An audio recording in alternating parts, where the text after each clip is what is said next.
Let me ask you, the most of the works on your program have already been performed. Are there any works that will be receiving a world premiere? Yes, we have two world premieres, and this is Spencer Topel's Violin for violin and electronics. It's a 3-movement piece, and then there is linger, flutter figure. This is a collaboration that I spoke earlier about by Meg Schedel and Sarah O'Halloran. So these are two new pieces. And what are the challenges? What are the hurdles in those works? Spencer is really an incredible musician and brilliant mind, mathematical mind. And actually he has it all, I would say. He really is an epitome of contemporary musician.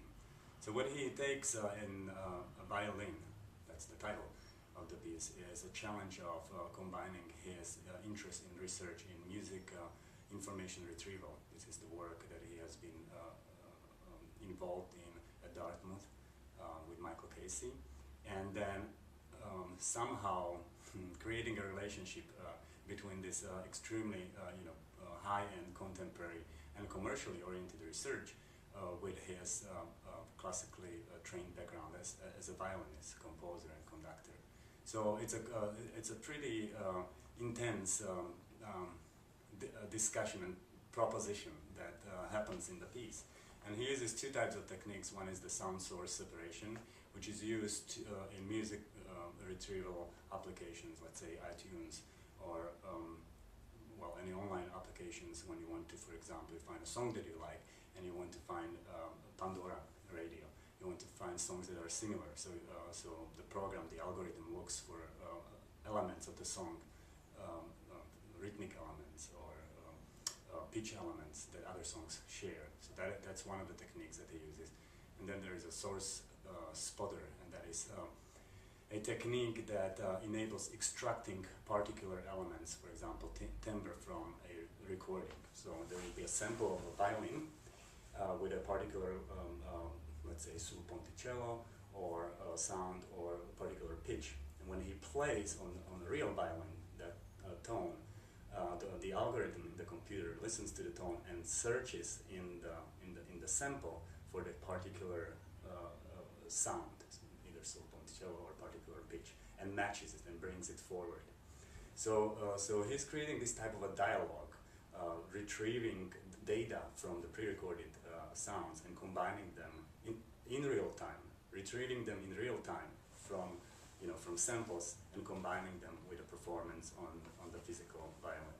It's pretty complex. I do not know whether there is a simple way to put it, but the result, in any way, the result is this extremely subtle timbral combination of. See, when we, for example, hear a violin, we hear it as a complex tone, and we may, the human ear is quite incredible, can focus on particular element of the sound production, and maybe this is actually, this is maybe even clearer, that the techniques that he uses can zoom in on a particular element of the sound and bring that element forward. Fascinating, fascinating. Clarify for me one bit. If he's playing a pre-written score, I assume. There is a score, yeah. Mm-hmm. And when he reaches a certain point, a certain sound, a certain gesture, certain timbre, a database is unearthed or reaches into, and yes. but if the score is pre-written, won't every performance of that piece achieve the same results? Why then have this entire process rather than just having a accompanying tape part that has exactly what he wants?